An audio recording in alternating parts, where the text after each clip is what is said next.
ಭಾರತ್ ಮಾತಾ ಕಿ.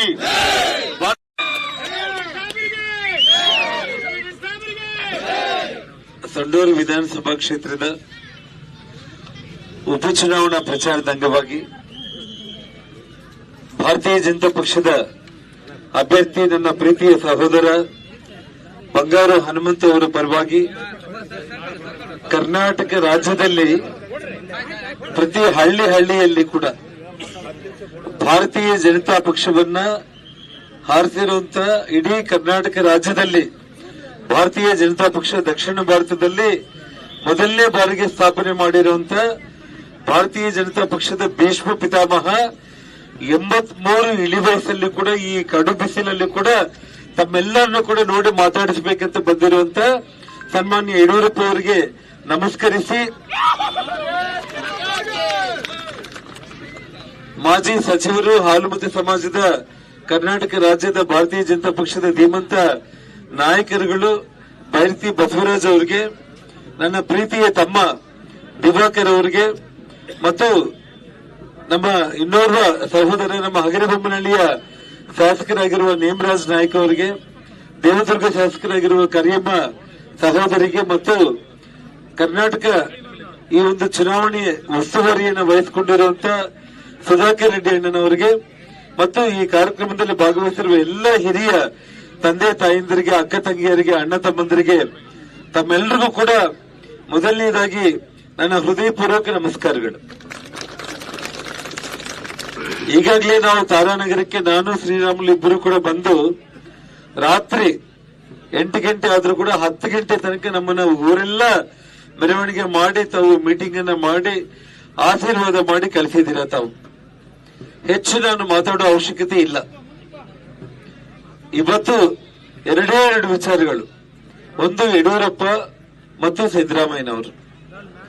ನಾವು ಹಳ್ಳಿಗಳಿಗೆ ಹೋದಾಗ ನಾವು ಪ್ರಚಾರ ಮಾಡ್ತಾ ಇರೋದು ಸನ್ಮಾನ್ಯ ಯಡಿಯೂರಪ್ಪನವರು ಈ ರಾಜ್ಯದ ಮುಖ್ಯಮಂತ್ರಿಗಳಾಗಿದ್ದಾಗ ಹೊಲದಲ್ಲಿ ಕೆಲಸ ಮಾಡ್ತಾ ಇರುವಂತ ನನ್ನ ರೈತಾಪಿ ಜನರಿಗೆ ಹಾವು ಕಡಿತ ಚೇಳು ಆದ್ರೆ ಹಾವು ಚೇಳು ಕಡಿತದಿಂದ ಅವರ ಪ್ರಾಣಾಪಾಯ ಏನಾದರೂ ಸಂಭವಿಸಿದ್ರೆ, ಆಕ್ಸಿಡೆಂಟ್ಗಳ ಮೂಲಕ ರೋಡ್ ಅಲ್ಲಿ ಯಾರಾದರೂ ಕಾರ್ಮಿಕರಿಗೆ ತೊಂದರೆ ಆದ್ರೆ, ಗ್ರಾಮೀಣ ಭಾಗದಲ್ಲಿರುವಂತಹ ನನ್ನ ಅಕ್ಕ ತಂಗಿರಿಗೆ ಹೆರಿಗೆ ಆಗುವಂತ ಒಂದು ಪರಿಸ್ಥಿತಿ ಬಂದಾಗ ಎಮರ್ಜೆನ್ಸಿಗೆ ಶ್ರೀರಾಮುಲು ಅವರ ಆರೋಗ್ಯ ಮಂತ್ರಿ ಆಗಿರುವಂತಹ ಸಂದರ್ಭದಲ್ಲಿ ಯಡಿಯೂರಪ್ಪ ಅವರು ಆಶೀರ್ವಾದ ಮಾಡಿ ಒಂದು 108 ಫೋನ್ ಮಾಡಿದ್ರೆ ಅರ್ಧ ಗಂಟೆಯಲ್ಲಿ ಅವ್ರ ಮನೆ ಮುಂದೆ ಆಂಬುಲೆನ್ಸ್ ಇರಬೇಕಂತ ಮಾಡಿದ್ದವರು ಯಡಿಯೂರಪ್ಪನವರು ಬಂಧುಗಳೇ. ಇವತ್ತು ಯಾವುದೇ ಒಂದು ಬಡ ಕುಟುಂಬದಲ್ಲಿ ಒಬ್ಬ ಹೆಣ್ಮಗಳು ಹುಟ್ಟಿದ ತಕ್ಷಣ ಆ ತಂದೆ ತಾಯಂದಿರು ಕಣ್ಣೀರ್ ಆಗ್ಬಾರ್ದು, ಹೆಣ್ಮಗಳು ಹುಟ್ಟಿದಾಳೆ ಅಂತ ಹೇಳಿ 15 ವರ್ಷ ವಯಸ್ಸು ದಾಟಿದ್ರೆ 10ನೇ ಕ್ಲಾಸ್ ಆದ್ಮೇಲೆ ಡಿಗ್ರಿ ಓದೋವರೆಗೂ ಕೂಡ ಆ ಹೆಣ್ಮಗಳು ಯಾರ ಹತ್ರ ಕೈ ಚಾಚಬಾರ್ದು ಅಂತ ಹೇಳಿ, ಆ ತಂದೆ ತಾಯಂದಿರು ಯಾರ ಹತ್ರ ಕೈ ಚಾಚಬಾರ್ದು ಅಂತ ಹೇಳಿ ಒಂದು ಯೋಚನೆಯನ್ನ ಮಾಡಿ, ಒಂದು ವೇಳೆ 18 ವರ್ಷದ ನಂತರ ಮದುವೆ ಮಾಡುವಂತ ಒಂದು ಪರಿಸ್ಥಿತಿ ಬಂದ್ರೆ ಆ ತಂದೆ ತಾಯಿ ನಗುನಕ್ಕಂತ ಹೆಣ್ಮಗಳನ್ನ ಆ ಮಗುವನ್ನ ಅತ್ತೆ ಮಾವಂದ್ರ ಮನೆಗೆ ಕಳಿಸಬೇಕು, ಗಂಡನ ಮನೆಗೆ ಕಳಿಸಬೇಕು ಅಂತ ಹೇಳಿ ಭಾಗ್ಯಲಕ್ಷ್ಮಿ ಯೋಜನೆಯನ್ನ ತಗೊಂಡ್ ಬಂದಿದ್ದು ಸನ್ಮಾನ್ಯ ಯಡಿಯೂರಪ್ಪನವರು. ವಯಸ್ಸಾದ ತಂದೆ ತಾಯಂದಿರು ಮಕ್ಕಳು ಕೂಲಿ ಕೆಲಸ ಮಾಡಿ ಬದುಕ್ತಾ ಇರ್ತಾರೆ. ಆ ತಂದೆ ತಾಯಂದಿರು ಆ ಮಕ್ಕಳಿಗೆ ತೊಂದರೆ ಕೊಡಬಾರದು, ಆ ಮಕ್ಕಳ ಹತ್ರ ಕೈ ಚಾಚಬಾರದು ಅಂತ ಹೇಳ್ಬಿಟ್ಟು ಪ್ರತಿ ತಿಂಗಳ ವೃದ್ಧಾಪ್ಯ ವೇತನವನ್ನು ಕೊಟ್ಟು ಸಂಧ್ಯಾ ಸುರಕ್ಷಾ ಯೋಜನೆಯನ್ನು ತಗೊಂಡು ಬಂದಿದ್ದು ಸನ್ಮಾನ್ಯ ಯಡಿಯೂರಪ್ಪನವರು ಬಂಧುಗಳೇ. ನಾವು ಗುಲ್ಬರ್ಗಾದಲ್ಲಿ 2008 ಪ್ರಚಾರ ಮಾಡ್ತಾ ಇದ್ದೀವಿ. ನಾವು ಒಬ್ಬ ಅಂಗವಿಕಲ ವೇದಿಕೆ ಮೇಲೆ ಬಂದು ಯಡಿಯೂರಪ್ಪ ಅವ್ರ ಕಾಲ ಮೇಲೆ ಬಿದ್ದು ಕಣ್ಣೀರ್ ಹಾಕಿ, ಸರ್ ನಮಗೇನಾದ್ರೂ ಸಹಾಯ ಮಾಡ್ರಿ ಅಂತಂದ್ರೆ, ನಾನು ಈ ರಾಜ್ಯದ ಮುಖ್ಯಮಂತ್ರಿ ಆದ್ರೆ ಅಂಗವಿಕಲರಿಗೆ ಪ್ರತಿ ತಿಂಗಳು ಕೂಡ ಮಾಸಾಸನ ಕೊಡ್ತೀನಿ ಅಂತ ಹೇಳಿ ಮಾತು ಕೊಟ್ಟು ಮಾತಿನಂತೆ ನಡೆಸಿಕೊಟ್ಟಿದ್ದವರು ಯಡಿಯೂರಪ್ಪನವರು. ಇವತ್ತು ತಮ್ಮ ಕಣ್ಣು ಮುಂದೆ ಇವತ್ತು ನಾವೆಲ್ಲ ನಿಂತಿರುವಂತ ರಸ್ತೆಗಳು ಹೇಗಿತ್ತು ನಿಮ್ಗೆಲ್ಲ ಗೊತ್ತು. ತೋರಣಗಲ್ಲಿಂದ ಸೊಂಡೂರ್ಗೆ ಹೋಗ್ಬೇಕಿದ್ರೆ ಇವತ್ತು 3 ಗಂಟೆ ಪ್ರಯಾಣ ಆಗ್ತಾ ಇತ್ತು. ಹೊಸಪೇಟೆಯಿಂದ ಸೊಂಡೂರ್ಗೆ ಹೋಗ್ಲಿಕ್ಕೆ ಆಗ್ತಾನೇ ಇದ್ದಿಲ್ಲ, ಕೂಡ್ಲಿಗಿಗೆ ಹೋಗೋದಕ್ಕೂ ಆಗ್ತಾ ಇದ್ದಿಲ್ಲ. ಈ ಒಂದು ಸೊಂಡೂರಲ್ಲಿ ನಾವು ಸೋತಿದ್ರು ಕೂಡ 10 ಅಖಂಡ ಬಳ್ಳಾರಿ ಜಿಲ್ಲೆಯ ಕ್ಷೇತ್ರಗಳಲ್ಲಿ 9 ಗೆದ್ದು ಒಂದೇ ಒಂದು ಸೊಂಡೂರಲ್ಲಿ ಸೋತರು ಕೂಡ ನಾವು ಅಭಿವೃದ್ಧಿಯನ್ನು ಮಾಡಿ ತೋರಿಸು ಜನಾರ್ದನ್ ನೀನ್ ಅಂತ ಹೇಳಿ ನನ್ನ ಬೆನ್ನು ತಟ್ಟಿ ಯಡಿಯೂರಪ್ಪ ಅವರು ಸೊಂಡೂರಿಂದ ತೋರಣಗಲ್ಲಿಗೆ, ಸೊಂಡೂರಿಂದ ಕೂಡ್ಲಿಗಿಗೆ, ಸೊಂಡೂರಿಂದ ಹೊಸಪೇಟೆಗೆ ಇವತ್ತು 250 ಕೋಟಿ ವೆಚ್ಚದಲ್ಲಿ ರಸ್ತೆಗಳು ಇವತ್ತು ನಾವು ನಿಂತಿರೋ ರಸ್ತೆ ಮಾಡಿರೋದು ಯಡಿಯೂರಪ್ಪನವರು. ಬಂಧುಗಳೇ, ಈ ರೀತಿ ಹೇಳ್ತಾ ಹೋದ್ರೆ ನೂರಾರು ಕೆಲಸಗಳು ನಾವು ಮಾಡಿವಿ. ನಾವು ಗ್ರಾಮಗಳಲ್ಲಿ ಈ ಕೆಲಸಗಳನ್ನ ನಾವು ಹೇಳ್ಕೊಂತ ನಾವು ಹೋಗ್ತಾ ಇದ್ದೀವಿ ನಾವು. ಆದ್ರೆ ಸಿದ್ದರಾಮಯ್ಯನವರು 5 ವರ್ಷ ಮುಖ್ಯಮಂತ್ರಿ ಆಗಿದ್ದೀರಿ ನೀವು, ಮತ್ತೆ 1.5 ವರ್ಷ ಈ ರಾಜ್ಯದಲ್ಲಿ ಮುಖ್ಯಮಂತ್ರಿ ಆಗಿದ್ದೀರಿ ತಾವು.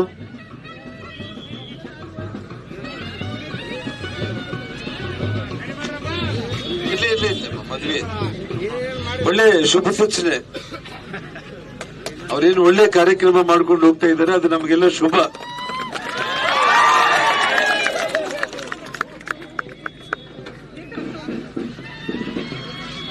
ಐದು ವರ್ಷ ಮುಖ್ಯಮಂತ್ರಿಗಳಾಗಿ ಸಿದ್ದರಾಮಯ್ಯನವರು ಇದ್ರು. ಅರೆ ನಾನೇನ್ ಮಾಡಿದ್ದೀನಿ ಸೊಂಡೂರು ಕ್ಷೇತ್ರಕ್ಕೆ, ಈ ತುಕಾರಾಮನ ಮುಂದೆ ಇಟ್ಟು ಈ ಕ್ಷೇತ್ರದಲ್ಲಿ ಏನ್ ಮಾಡಿದ್ದೀನಿ ಅಂತ ಹೇಳೋದನ್ನ ಬಿಟ್ಟು ಬರೇ ಜನಾರ್ದನ್ ರೆಡ್ಡಿ ಅಂತ ಜಪ ಮಾಡ್ಕೊಂತ ಕುಂತಿದ್ದಾರೆ. 15 ವರ್ಷ ಆದ್ರೂ ಕೂಡ ನೋಡಿ, ಜನಾರ್ದನ್ ರೆಡ್ಡಿ ಯಡಿಯೂರಪ್ಪ ಅವರ ಆಶೀರ್ವಾದದಿಂದ ಧರ್ಮ ಮತ್ತು ನ್ಯಾಯದ ಪರವಾಗಿ ನಾನು ಬದುಕಿರುವಂತವನು.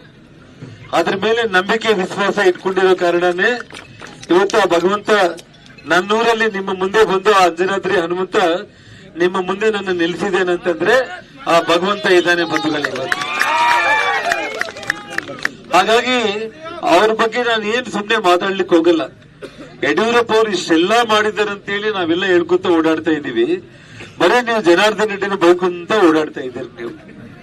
ಆಗ್ಲೇ ಇವತ್ತು ನಾನು ನಿಮ್ಮಲ್ಲಿ ಒಂದೇ ಒಂದು ಮಾತನ್ನು ಹೇಳ್ತೀನಿ ಬಂಧುಗಳೇ, ಯಾವುದೇ ಕಾರಣಕ್ಕೂ ಕೂಡ ನಮ್ಮ ತಾರಾನಗರಕ್ಕೆ ಏನು ಬೈಪಾಸ್ ರಸ್ತೆ ಮಾಡಿಕೊಡ್ಬೇಕಂತ ತಾವು ಕೇಳಿದ್ದೀರಾ, ಏನು ಕುಡಿಯೋ ನೀರಿಗೆ ನಾರಿಹಳ್ಳ ಡ್ಯಾಮ್ ಇಂದ ಪೈಪ್ ಲೈನ್ ಹಾಕೊಡ್ಬೇಕಂತ ಹೇಳಿದಾರ, ದೇವಸ್ಥಾನಗಳ ಅಭಿವೃದ್ಧಿ ಬಗ್ಗೆ ತಾವು ಹೇಳಿದ್ದೀರಾ. ಇಡೀ ಗ್ರಾಮದಲ್ಲಿ ನಾನು ಮೊನ್ನೆ ಬಂದಾಗ ITI ಕಾಲೇಜಿಂದ ಹಿಡಿದು ಏನೆಲ್ಲ ಮಾಡ್ತೀನಿ ಅಂತ ನಾನು ಮಾತು ಕೊಟ್ಟಿದ್ದೀನಿ. ಆ ಮಾತುಗಳನ್ನ ಪ್ರಮಾಣ ಪೂರ್ವಕವಾಗಿ ನಾನು ಮಾಡಿಸ್ತೀನಿ ಅಂತ ಈಗಾಗಲೇ ಏನ್ ಮಾತು ಕೊಟ್ಟಿದ್ದೀನಿ ನಾನು, ಆ ಮಾತು ನಾನು ತಪ್ಪೋ ಪ್ರಶ್ನೆನೇ ಇಲ್ಲ ಬಂಧುಗಳೇ. ಬಳ್ಳಾರಿ, ಹೊಸಪೇಟೆ, ಸೊಂಡೂರು ನಡುವೆ 530 ಸ್ಕ್ವೇರ್ ಕಿಲೋಮೀಟರ್ಗಳಲ್ಲಿ ಜಿಂದಾಲ್ ಅಂತ 10 ಫ್ಯಾಕ್ಟರಿಗಳನ್ನ ತಗೊಂಡು ಬರೋದ್ರ ಮೂಲಕ ಒಂದು ಮಾತನ್ನು ಕೊಟ್ಟೆ. 14 ವರ್ಷ ಹೊರಗಡೆ ಇದ್ದೆ, ಇವತ್ತು ಮತ್ತೆ ಬಳ್ಳಾರಿಗೆ ಬಂದಿದ್ದೀನಿ ನಾನು. ಇವತ್ತು ನಿಮ್ಮಲ್ಲಿ ಒಂದು ಮಾತನ್ನು ಹೇಳ್ತಾ ಇದ್ದೀನಿ, ಇನ್ನ ಜಿಂದಾಲ್ ಅಂತ 10 ಫ್ಯಾಕ್ಟರಿಗಳನ್ನ ತಗೊಂಡು ಬರೋದ್ರ ಮೂಲಕ ಇವತ್ತು ಇಡೀ ನಮ್ಮ ಸೊಂಡೂರು ವಿಧಾನಸಭಾ ಕ್ಷೇತ್ರದಲ್ಲಿ ಯಾರಾದ್ರೂ ಒಬ್ಬ ನನ್ನ ಅಕ್ಕ ತಂಗಿಯದ್ರು ಅಣ್ಣ ನಮಗೆ ಮನೆ ಇಲ್ಲ ಅಂತ ಕೈ ಎತ್ತಿದ್ರೇನು, ಒಬ್ಬ ಯುವಕ ಅಣ್ಣ ನನಗೆ ಕೆಲಸ ಇಲ್ಲ ಅಂತ ಕೈ ಎತ್ತಿದ್ರು ಕೂಡ ರಾಜಕೀಯ ಬಿಡ್ತೀನಿ, ನನ್ನ ಪ್ರಾಣ ಬಿಡ್ತೀನಿ ಬಂಧುಗಳೇ. ಇವತ್ತು ಬಂಗಾರ ಹನುಮಂತ ಅವರನ್ನ ತಾವೆಲ್ಲರೂ ಕೂಡ ಹೃದಯದಿಂದ ನಿಮ್ಮ ಮನೆ ಮಗೆ ಅಂತ ಭಾವಿಸ್ಬಿಟ್ಟು ಮನೆ ಮನೆಗೋಗಿ ಗೆಲ್ಲಿಸ್ಕೊಡಿ. ಸನ್ಮಾನ್ಯ ಯಡಿಯೂರಪ್ಪ ಅವರು 83 ವರ್ಷ ಇಳಿವಯಸ್ಸಂತ ನಾವು ಅನ್ಕೊಳ್ತಾ ಇದ್ದೀವಿ. 23 ವರ್ಷ ಯುವಕನಂತೆ ಇವತ್ತು ಗ್ರಾಮಕ್ಕೆ ಬರ್ತೀನಿ ಜನಾರ್ದನ್ ಅಂತ ಹೇಳಿ ಇವತ್ತು ಬರ್ತಾ ಇದ್ದಾರೆ ಬಂಧುಗಳೇ. ಅವರೇ ನಮಗೆ ಧೈರ್ಯ, ಅವರ ಆಶೀರ್ವಾದ. 100ಕ್ಕೆ 100 ವಿಜಯೇಂದ್ರ ಅವರ ನೇತೃತ್ವದಲ್ಲಿ 28 150 MLAಗಳನ್ನ ಗೆದ್ದು ಭಾರತೀಯ ಜನತಾ ಪಕ್ಷ ಸರ್ಕಾರ ನಾವು ರಚನೆ ಮಾಡಬೇಕು ಅಂತಂದ್ರೆ ಸೊಂಡೂರು ನಮಗೆ ಬುನಾದಿ ಆಗ್ಬೇಕು ಬಿಜೆಪಿ ಪಕ್ಷಕ್ಕೆ ಬಂಧುಗಳೇ.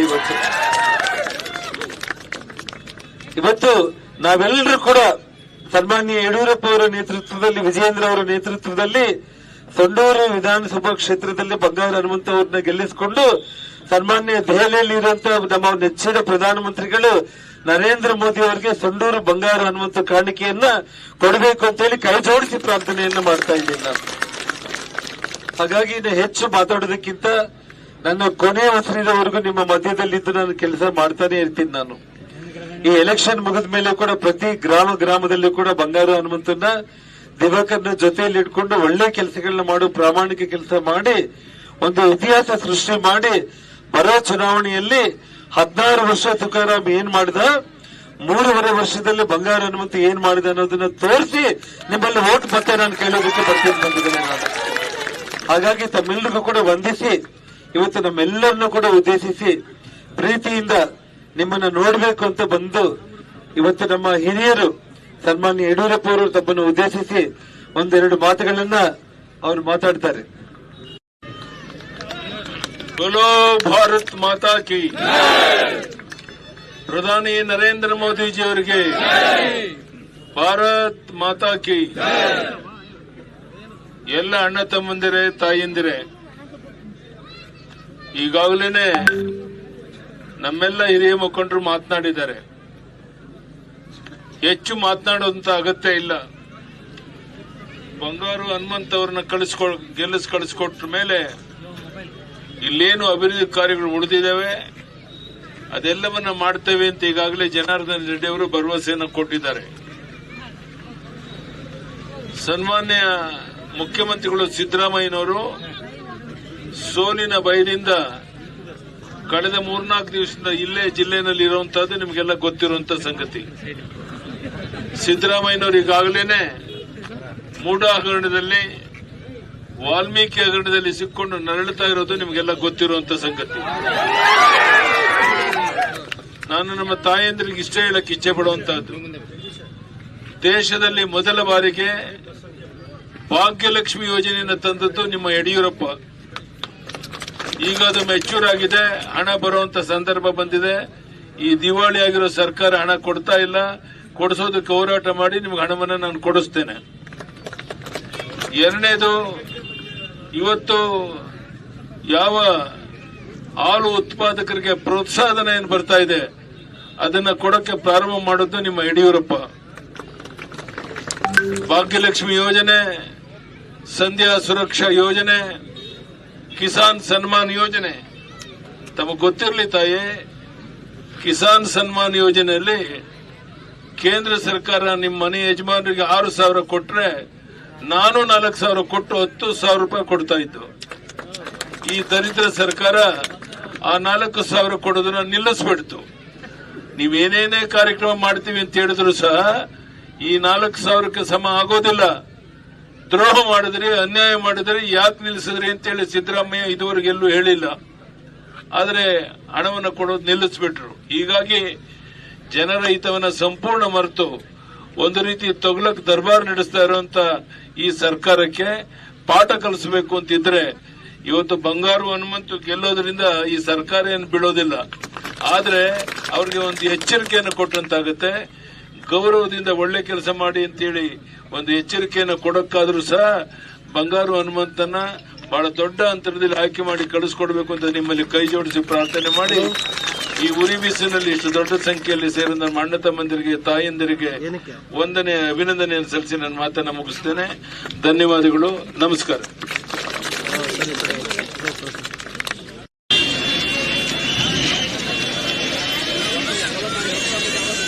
ಕೇವಲ 40 ತಿಂಗಳ ಅವಧಿಯಲ್ಲಿ ಇಲ್ಲಿರ್ತಕ್ಕಂಥ ನಮ್ಮ ನಾಯಕರಾದಂತಹ ಜನಾರ್ದನ್ ರೆಡ್ಡಿ ಸಾಹೇಬರು ತೊಂಡೂರಿಂದ ಕೂಡಲೇ ಕುಮಾರಸ್ವಾಮಿ ದೇವಸ್ಥಾನವಾಗಿರ್ತಕ್ಕಂಥ ರಸ್ತೆಗಳಲ್ಲಿ ಜನಾರ್ದನ್ ರೆಡ್ಡಿ ಸಾಹೇಬರು ಇಲ್ಲಿರ್ತಕ್ಕಂಥ ಶಾಸಕರು ಒಂದು ಹಾಸ್ಪಿಟಲ್ ಆಗಲಿ ಬಿಜೆಪಿ ಬಂದಿಲ್ಲ.